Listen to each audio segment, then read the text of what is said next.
Bismillah. Assalamualaikum warahmatullahi wabarakatuh. Alhamdulillah. Wassalatu wassalamu ala Rasulillah wa ala alihi wa sahbihi wa man walah wa la hawla wa la quwwata illa billah.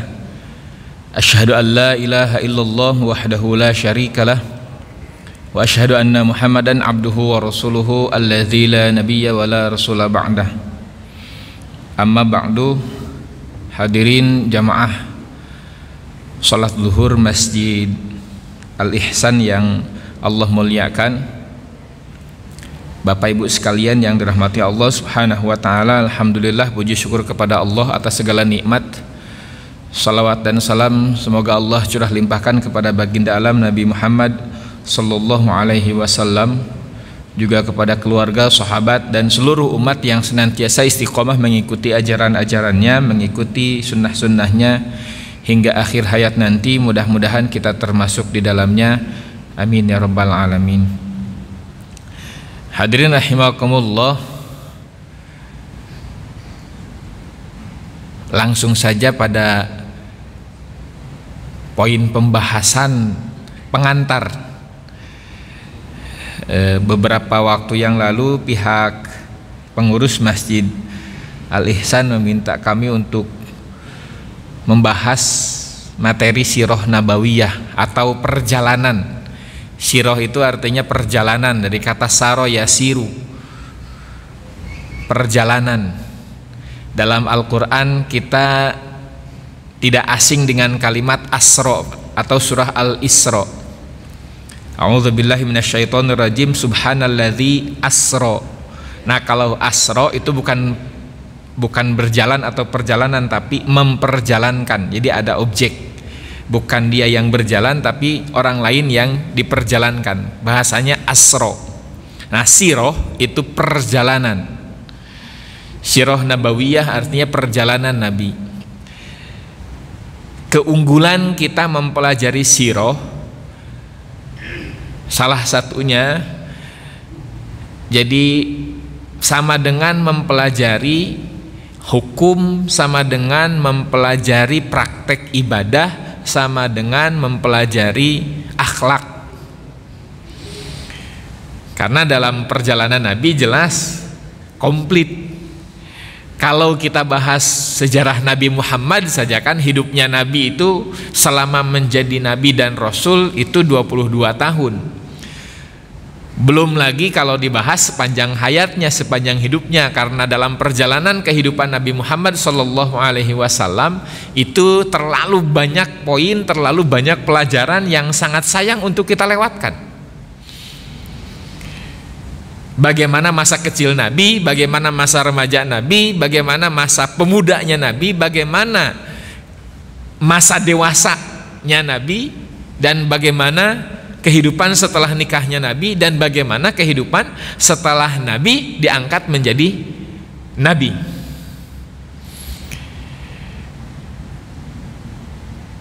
Itu kan penting untuk kita pelajari. Kenapa? Karena dalam diri Nabi Shallallahu Alaihi Wasallam ada uswah, ada qudwah.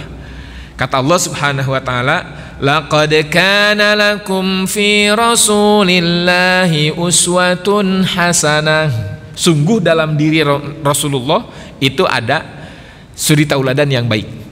Nah, hadirin rahimakumullah, dalam kesempatan pertemuan yang insya Allah dirutinkan setiap Kamis pertama dan Kamis kedua, ya Kamis pertama setiap bulannya, ini Kamis pertama dan Kamis kedua kita akan membahas sirah, tapi tidak dikhususkan membahas sirah Nabi Muhammad Sallallahu Alaihi Wasallam.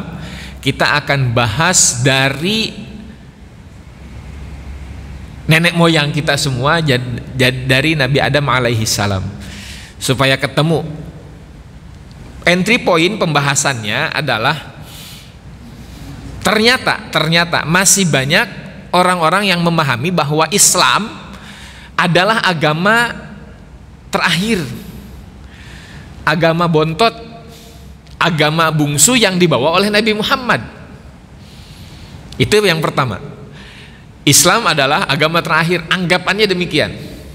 Yang kedua, agama mengalami evolusi, mengalami perkembangan, mengalami perubahan.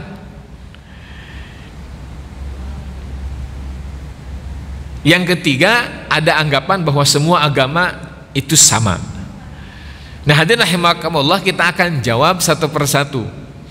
Dalam pembahasan sirah ini, sebenarnya Islam itu betulkah agama belakangan? Betulkah agama terakhir?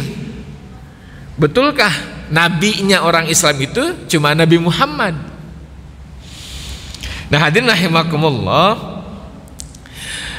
sebenarnya sih lebih enak kalau pakai media ya. Mudah-mudahan tadi sudah dibahas dengan pengurus, mudah-mudahan pekan depan bisa disertakan lewat media, jadi lebih bisa mudah difahami. Karena materi PowerPoint-nya sudah kami buat gitu. Hadirin rahimakumullah, inti dari ajaran Islam itu apa? Inti dari ajaran Islam itu apa? Bolehlah kita sambil dialog, Pak, sambil diskusi. Inti dari ajaran Islam itu apa? Apa? Tauhid. Apa? Nah, sudah sama nih. Kubu kanan dan kubu kiri sama nih. Inti dari ajaran Islam adalah tauhid. Betul itu. Inti dari ajaran Islam adalah tauhid. Maka seluruh nabi pada intinya, pada dasarnya mengajarkan tauhid. Apa kalimat tauhid itu? La ilaha illallah. Tapi kalau dalam nabi-nabi yang lain dengan bahasa yang lain, tapi dengan makna yang senada. Nanti ketika masuk dalam pembahasannya akan ketemu. Inti dari ajaran Islam adalah tauhid. Bahkan orang yang sepanjang hidupnya, sepanjang hayatnya bergelimpangan dosa, tapi ketika di akhir hayatnya mengucapkan la ilaha illallah, dakhalal jannah. Meskipun banyak kesalahan, banyak dosa, tapi kalau di akhir hayatnya mengucapkan la ilaha illallah, dakhalal jannah, kata Nabi, masuk surga. Kita tidak perlu mempertanyakan, kalau begitu Allah nggak adil dong. Sebenarnya bukan mempertanyakan Allah, yang harus dijadikan pertanyaan adalah bisakah kita menjadi orang yang demikian gitu. Tidak perlu mempertanyakan, tidak perlu mempermasalahkan orang lain yang meskipun dalam kehidupannya banyak dosa, tapi pada akhirnya dia mengucapkan la ilaha illallah. Emang kita nggak banyak dosa? Itu pertanyaannya, kan? Apakah kita orang yang suci? Kan bukan gitu. Toh kita juga banyak dosa. Tinggal pertanyaannya, bisakah kita mengucapkan kalimat la ilaha illallah di akhir hayat kita? Ucapan terakhir yang keluar dari lisan kita itu adalah kalimat tauhid. Nah, hadirin rahimakumullah, banyak anggapan bahwa agama mengalami evolusi, agama mengalami distorsi, mengalami perkembangan. Tapi sebelum masuk pada pembahasan agama, kita bahas dulu orang pertama, manusia pertama yang diciptakan oleh Allah Subhanahu wa taala adalah Nabi Adam alaihissalam, manusia pertama. Tapi kalau makhluk pertama yang Allah ciptakan itu apa? Makhluk pertama yang Allah ciptakan apa? Makhluk pertama kan Allah Khalik sebagai sang pencipta. Nah, makhluk pertama yang Allah ciptakan malaikat, jin, wah macam-macam. Ada yang menyebutkan kolam atau pena, macam-macam. Terlepas dari apapun itu, yang jelas manusia bukan makhluk pertama ya. Itu intinya tuh. Justru manusia itu diciptakannya belakangan. Langit dan bumi sudah diciptakan, berikut perangkat isinya, fasilitas, maksudnya perangkat fasilitas yang akan dijadikan kelebihan atau fasilitas untuk manusia itu sudah diciptakan lebih dulu. Kalaulah hewan-hewan yang ada di muka bumi untuk manusia, maka hewan-hewan itu sudah diciptakan sebelum manusianya, gitu. Jadi manusia itu justru diciptakan belakangan. Dalam kitab Qasasul Anbiya yang menjadi rujukan utama kita, sebetulnya kalau membahas sirah itu banyak sekali ya. Kitab-kitab yang bisa kita jadikan rujukan banyak. Yang menurut hemat kami yang lumayan simpel lah, itu adalah kitab Qasasul Anbiya. Nah, kitab Qasasul Anbiya ini membahas dari Nabi Adam sampai Nabi Isa ya. Nabi Muhammad tidak dibahas di kitab itu, karena untuk pembahasan Nabi Muhammad sudah banyak kitab-kitab yang lain gitu. Secara khusus yang membahas perjalanan Nabi itu banyak gitu, lebih dari 3 bahkan lebih ya, bahkan mungkin bisa tidak terhitung jumlahnya. Nah, dalam kitab Qasasul Anbiya disebutkan bahwa jarak setidaknya antara jin dan manusia itu sekitar 2000 tahun. Jarak penciptaan jin dan manusia itu sekitar 2000 tahun. Cuma tidak disebutkan 2000 tahunnya ini 2000 tahun versi kita atau versinya Allah gitu. Sementara perbandingan kita dengan versinya Allah itu kan berapa? 1:1000. Satu hari di kita, satu hari dalam perhitungan Allah di kita 1000 tahun. Jadi satu hari dalam perhitungan Allah sama dengan 1000 tahun menurut perhitungan kita. Nah, di situ disebutkan jaraknya 2000 tahun, jarak antara jin dan manusia penciptaannya. Nabi Adam diciptakan. Di mana diciptakannya? Nabi Adam diciptakannya di mana? Di mana, Pak?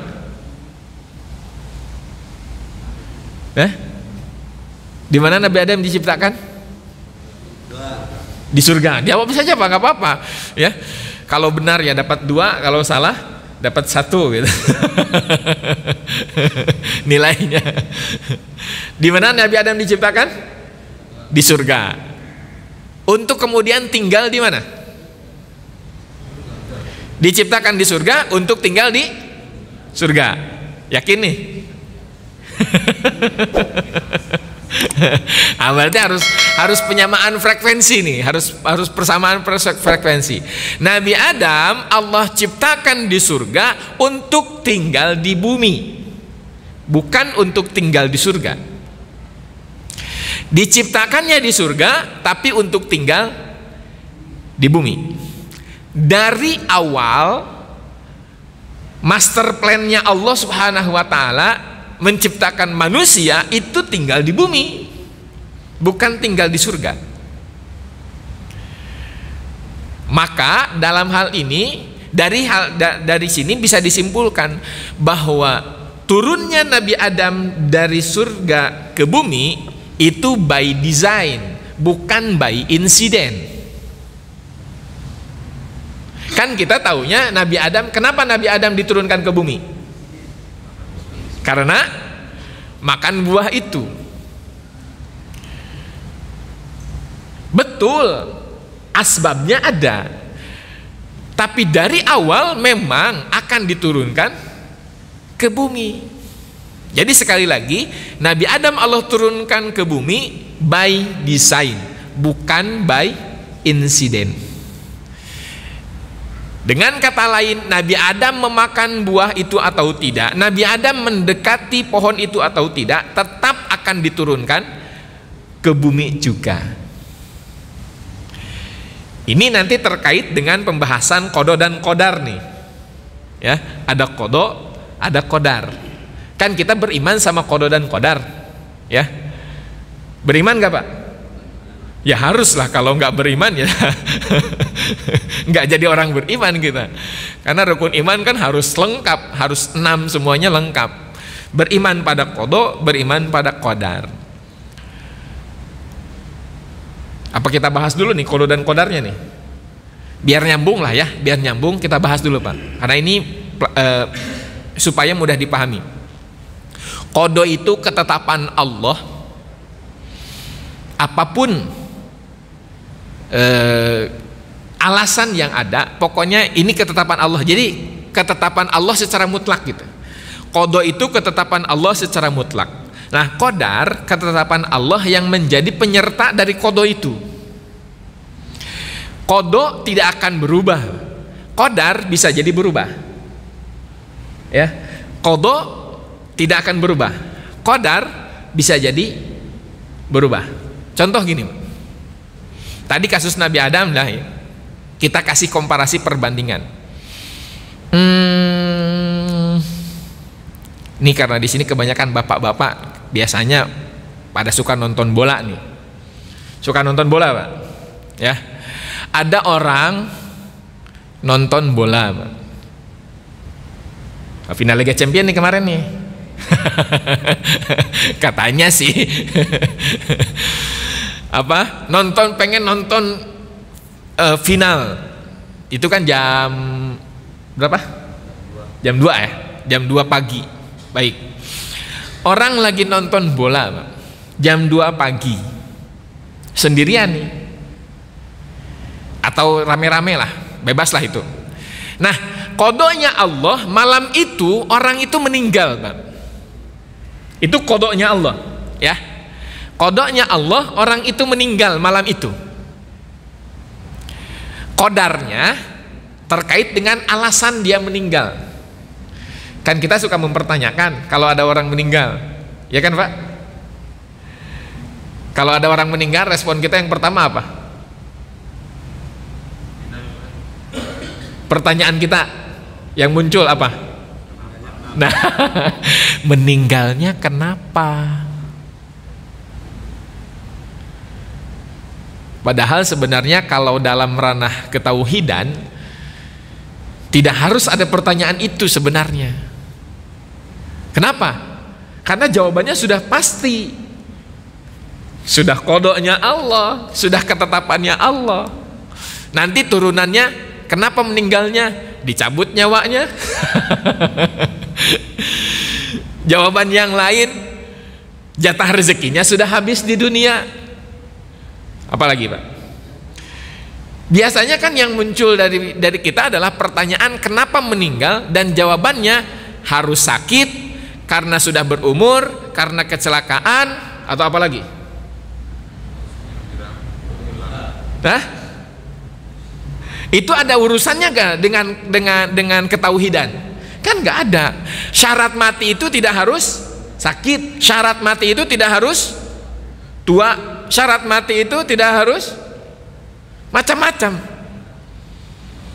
Harus begini dulu, seolah-olah mati itu harus sakit dulu, harus orang tua. Padahal kan yang muda juga banyak gitu yang meninggal.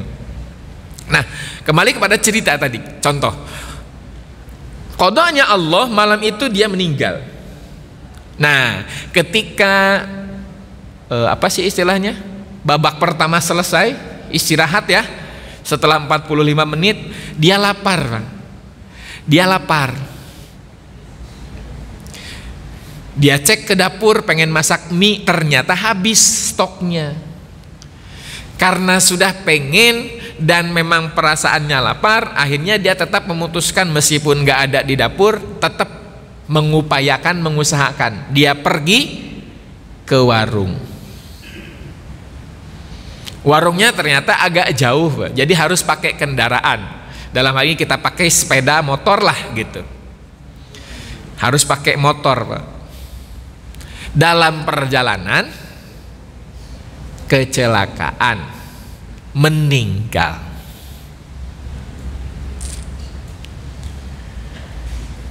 Kata kita yang hidup nih, andai dia nggak pergi keluar, andai dia nggak pergi ke warung, andai, wah banyak andai-andainya Pak, mungkin masih hidup. Bener nggak pernyataan itu? Hah? Bener nggak pernyataan itu? Kok betul sih Pak? Kan tadi sedang membahas kodonya Allah nih, ya, kodonya Allah orang itu meninggal malam itu. Nah, jadi ungkapan andai-andai itu nggak benar. Dia pergi ke warung ataupun tidak, tetap akan mati juga itu orang. Kenapa? Kodoknya sudah ditetapkan. Jadi dia mau pergi ke warung ataupun duduk di kursi nunggu babak kedua, tetap mati itu orang. Kenapa? Kodoknya. Bisa difahami sampai sini? Adanya qadar itu untuk pelajaran bagi orang setelahnya, maksudnya yang masih hidup. Adanya qadar itu sebagai pelajaran. Kalau kan mati kan sebuah kepastian, tinggal kita bukan menentukan sih ya, boleh berharaplah matinya dalam kondisi apa gitu. Kalau tidak ingin mati dalam kecelakaan maka harus hati-hati. Kalau tidak ingin mati begini berarti harus ya banyak gitu. Jadi kita bisa mengambil pelajaran-pelajaran. Kalaupun memang terjadi ya sudah, itu bagian dari ketetapan Allah juga. Dan adanya qadar itu memberikan ketenangan kepada kita. Adanya alasan itu. Nabi Adam Allah turunkan ke bumi sebagai sebuah ketetapan yang mutlak, tidak bisa diganggu gugat. Apapun yang Nabi Adam lakukan selama di surga, meskipun tidak berbuat kesalahan, tetap akan diturunkan ke bumi juga. Tapi jika tidak ada keterkaitan alasan, akan banyak pertanyaan-pertanyaan, termasuk dari Nabi Adam sendiri. Ya Allah, kenapa saya diturunkan ke bumi? Kan saya sudah enak, sudah nyaman di surga. Jawaban Allah, karena itu sudah menjadi ketetapanku. Nggak bisa ya Allah, nggak pengen kayak gitu. Saya pengennya di surga. Akan ada protes kan? Kalau tanpa alasan. Tapi nah, ketika Nabi Adam diturunkan, ya Allah kenapa saya diturunkan? Kan kamu salah. Oh iya, ya udah akhirnya terima.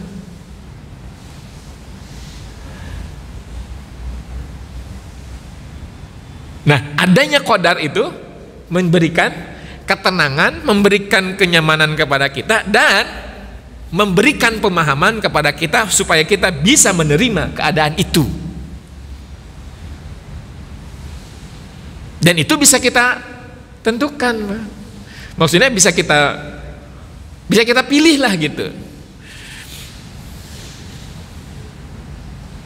Kan bapak-bapak hadir di sini itu qadarnya, betul? Pilihan bapak kan? Yang nggak hadir di sini pilihan siapa? Pilihan siapa? Ya pilihan dia gitu. Yang hadir di sini pilihan kita, yang tidak hadir di sini ya pilihan mereka. Kita bisa memilih. Allah, jadi ketetapan yang pertama dalam hal ini, ketetapan yang utamanya Allah menginginkan kebaikan bagi setiap hambanya.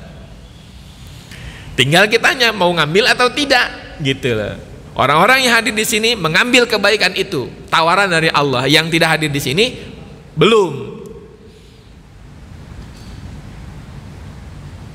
Nah, hadirin rahimakumullah, itu yang pertama harus dipahami, bahwa Nabi Adam diturunkan ke bumi by design, bukan by incident.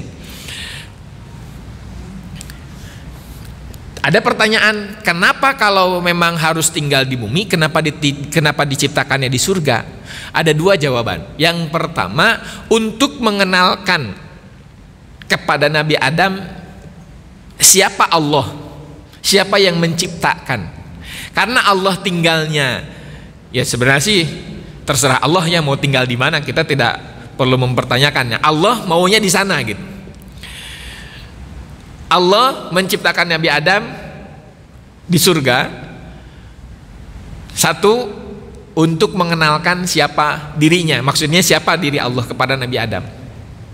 Yang kedua, untuk memberikan gambaran tentang surga itu sendiri kepada Nabi Adam yang akan disampaikan kepada anak cucunya kemudian.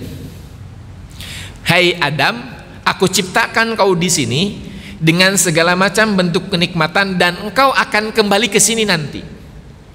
Lihatlah gambaran-gambaran kehidupan, gambaran-gambaran kenikmatan yang ada di surga, sampaikan kau pada anak keturunanmu. Karena selain surga, aku ciptakan juga neraka.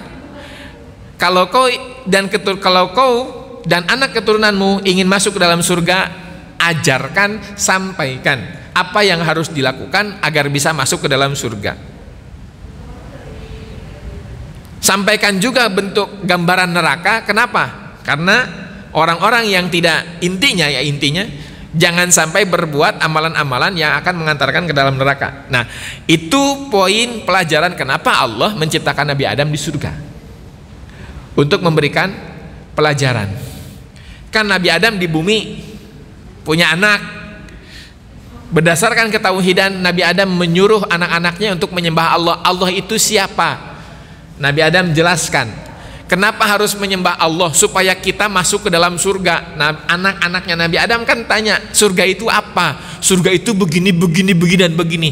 Kok Bapak tahu? Kan gua dulu dari sana gitu. Oh, ya udah gitu. Simpelnya gitulah, Bang.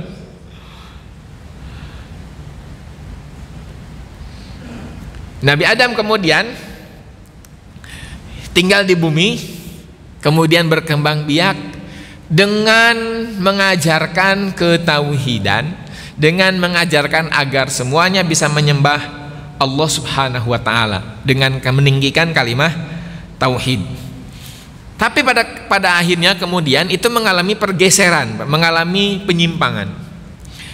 Nah, dari penyimpangan sebelum ada proses pengkajian ini, jadi orang-orang sudah melakukan pengkajian terlebih dahulu, bahwa sebagian pakar agama menyebutkan bahwa agama itu mengalami evolusi, mengalami perkembangan. Bahkan ini dijadikan sebagai sebuah mata kuliah, dijadikan sebagai mata kuliah, bahwa agama mengalami evolusi. Jadi evolusi itu ada, kata mereka, termasuk juga ini yang memahami tentang teori evolusi Darwin. Ya sama kayak begitulah. Bapak percaya nggak sama teori evolusi Darwin? Hah? Percaya nggak, Pak? Teori evolusi Darwin percaya nggak, Pak? Hah? Dulu saya waktu sekolah percaya banget itu, karena memang doktrinnya begitu kan. Di materi pelajaran, di buku pelajaran ada. Itu saya ingat betul, di kelas 1 sudah dibahas, kelas 2, Pak. Kelas 2 SMP ya. Kelas 2 SMP itu dibahas itu, bahwa manusia itu tercipta dari seekor kera gitu, seekor monyet. Bilang monyetnya biasa aja dong. Bapak terima nggak bahwa Bapak asalnya monyet? Hah? Ya saya sih nggak terima. Jangankan kita loh ya, Darwin sendiri itu ragu terhadap teorinya. Dia bikin teori, tapi dia sendiri ragu terhadap teorinya itu. Karena memang dia kan bukan pakar zoologi ya, bukan pakar hewan, tapi punya ketertarikan yang sangat kuat terhadap dunia hewan. Ada 2 pertanyaan yang sangat sulit untuk dijawab terkait dengan teori evolusi Darwin itu.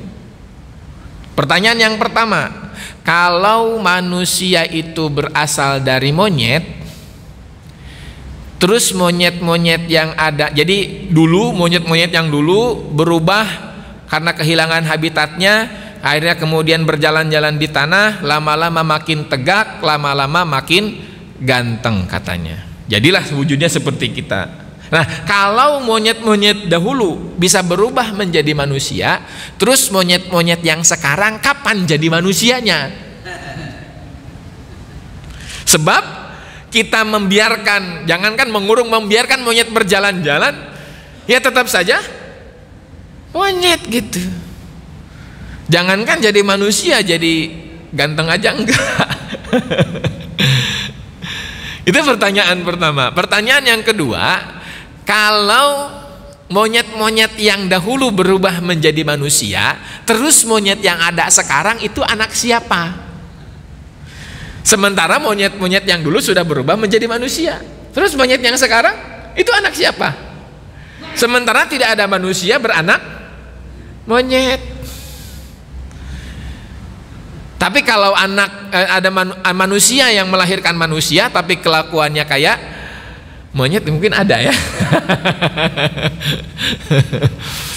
Itu ya, tentang evolusi itu saya juga meragukan lah, apalagi dalam masalah evolusi agama. Jelas ini sangat tidak benar bahwa agama mengalami evolusi, mengalami perubahan, jelas tidak benar. Kenapa? Dari awal agama itu satu, tauhid. Kata Allah Subhanahu wa taala, kanan nasu ummatan wahidah. Keadaan manusia itu sejak awalnya umat yang satu, umat yang bertauhid.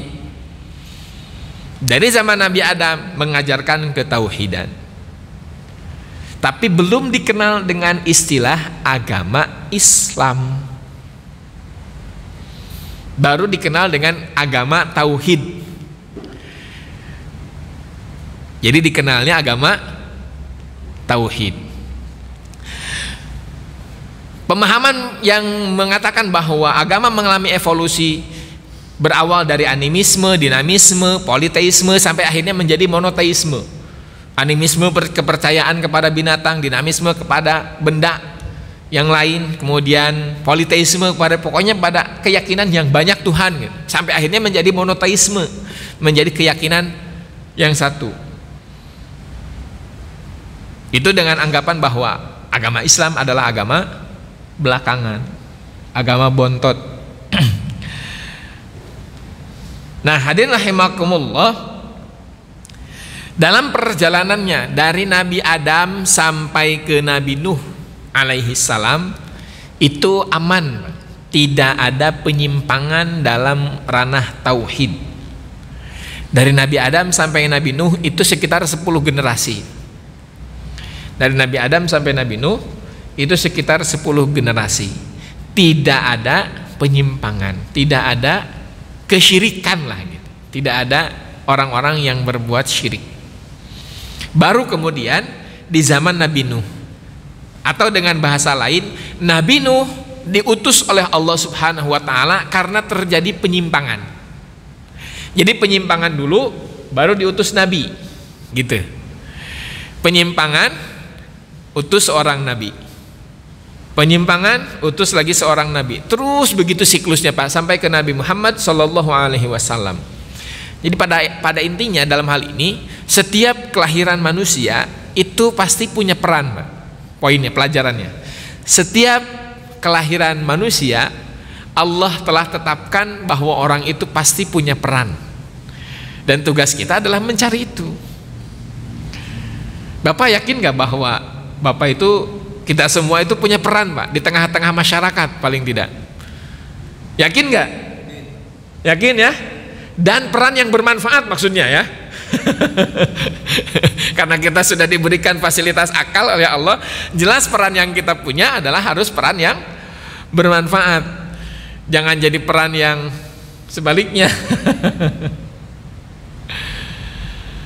Kehadiran kita di sini, Pak, di dunia ini pasti punya peran. Entah di bidang tauhid, entah di bidang ibadah, entah di bidang akhlak, yang jelas pasti kita punya peran. Dan kita harus cari tahu itu. Motivasinya adalah khairun nas anfa'uhum linnas. Sebaik-baik manusia adalah yang paling banyak memberikan manfaat atau paling bermanfaat bagi sesama manusia yang lain. Sampai sini dulu nih. Ada pertanyaan? Silahkan kalau ada.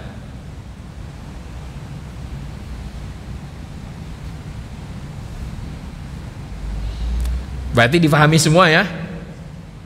Oh, mantap ini. Ini kita sampai jam berapa? Masih ada waktu. Baik, masih ada waktu. Baik. Nabi Adam alaihi salam punya anak. Yang terkenal Qabil dan Habil. Yang terkenal itu. Padahal kan Nabi Adam anaknya banyak. Termasuk ada salah satunya Syit. Nabi Adam punya anak namanya Syit. Syit ini jadi nabi, Pak. Tapi tidak termasuk yang 25. Syit ini jadi nabi, tapi tidak termasuk yang 25. Oh, saya tanya dulu deh, jumlah nabi semua ada berapa, Pak? Semuanya, Pak? Semuanya berapa? 125.000. Mantap nih jawabannya, tapi ada yang lebih tepat nih. 100? Nah, ini 124.000. Entah, mungkin rujukannya beda kali ya. Tapi yang saya dapatkan 124.000. Dan ini bukan berarti salah, bisa jadi saya belum menemukan nih. Bisa jadi saya belum menemukan kitab yang menyebutkan 125.000. 124.000 nabi total semuanya. Allah mengutus 124.000 dari Nabi Adam sampai ke Nabi Muhammad, totalnya ada 124.000. Kalau Rasulnya ada berapa? Dari 124.000 kan nggak semua jadi Rasul, hanya beberapa saja. Rasulnya 313. Nah, yang 25 itu yang wajib diketahui, yang wajib dihafal. Yang 25 itu. Kenapa? Karena yang 25 itu namanya secara definitif, secara tersurat jelas dicantumkan di dalam Al-Quran. Jadi wajib diketahui. Yang 25 itu nama-namanya jelas disebutkan dalam Al-Quran.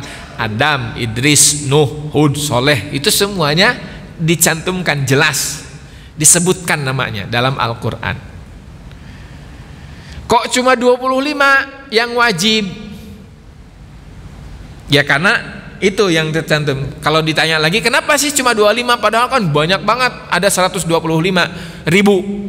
Maka jawaban mudahnya, jangankan ngafalin yang 125.000, yang 124.000, ngafalin yang 25 saja susah. Kalau nggak dinyanyiin nggak ketemu tuh.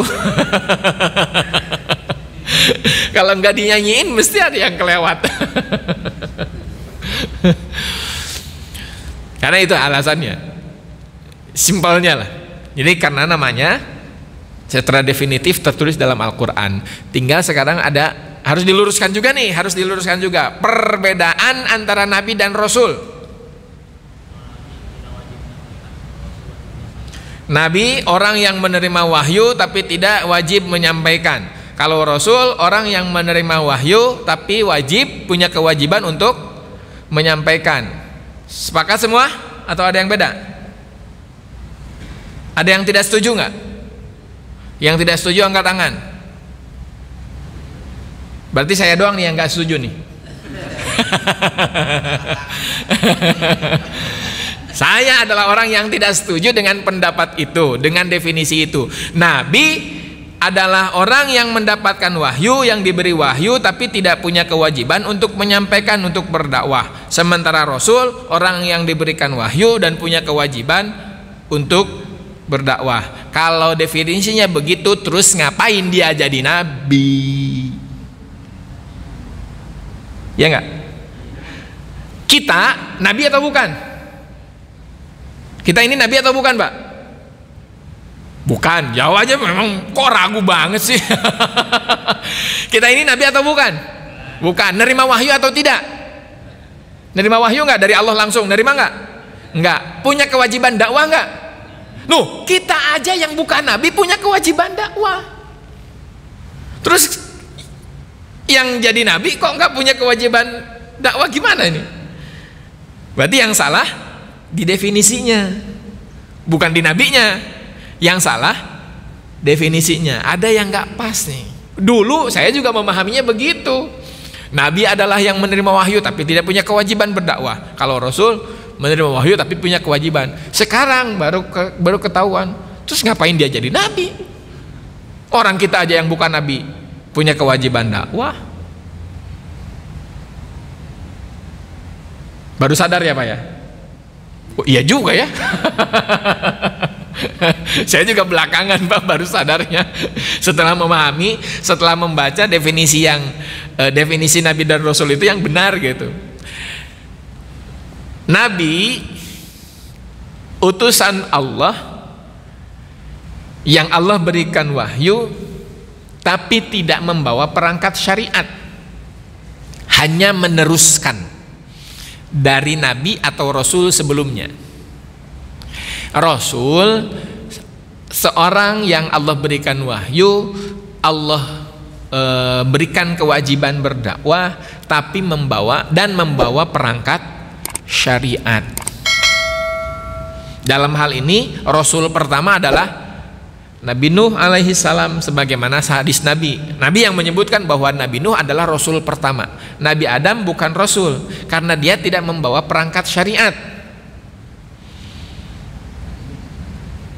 yang baru. Karena itu sudah menjadi dasar gitu. Dasar utama kehidupan manusia adalah beriman, bertauhid kepada Allah. Nabi Adam hanya mengajarkan itu, bukan perangkat syariat. Karena itu landasan utama. Nah, perangkat syariat adanya pertama kali di Nabi Nuh alaihi salam. Di perangkat syariat itu mulai ibadah, Pak. Misalkan sholat, zakat, puasa, berbuat baik kepada tetangga, berbuat baik kepada tamu, menjamu tamu, atau menebarkan salam. Itu syariat tuh, perangkat-perangkat syariat. Itu semua para nabi yang bawa, Pak. Termasuk tersenyum, itu kan syariat, bagian dari syariat. Berjabat tangan itu bagian dari syariat.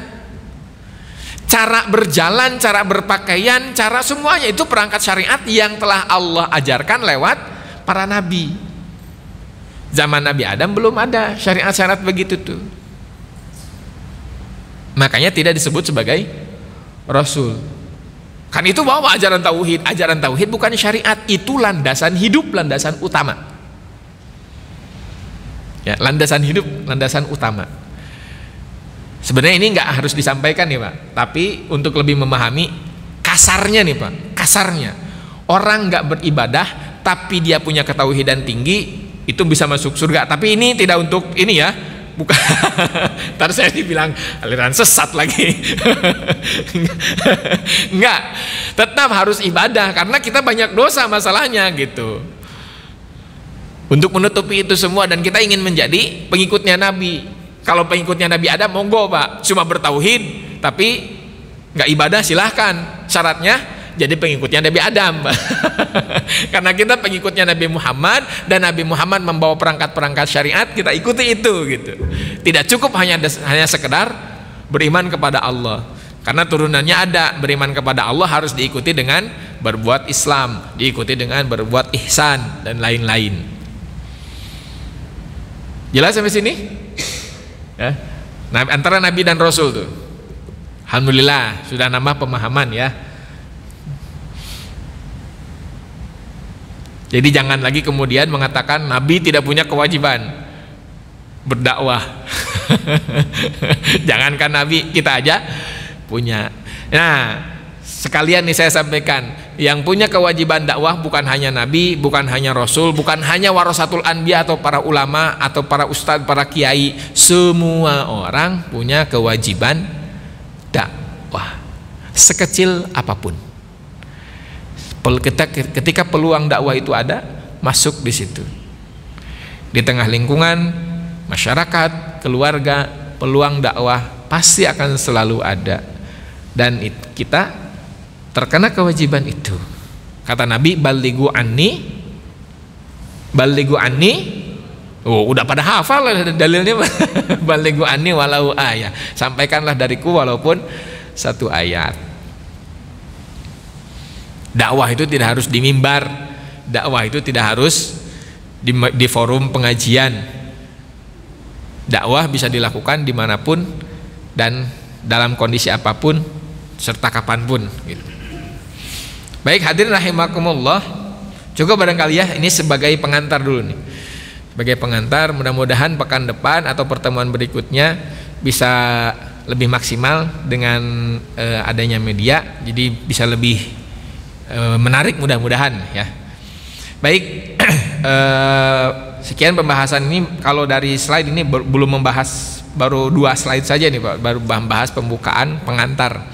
Mudah-mudahan Allah Subhanahu wa taala memberikan kita umur yang panjang agar kita bisa menambah pundi-pundi amal kebaikan kita. Allah memberikan kita keistiqomahan dalam berbuat kebaikan, dan Allah Subhanahu wa taala memberikan kita kondisi yang terbaik untuk kita bisa semakin lebih baik dalam beribadah kepada Allah Subhanahu wa taala yang menjadi tugas utama kita. Aqulu qauli hadza wa astaghfirullah li wa lakum. Assalamualaikum warahmatullahi wabarakatuh.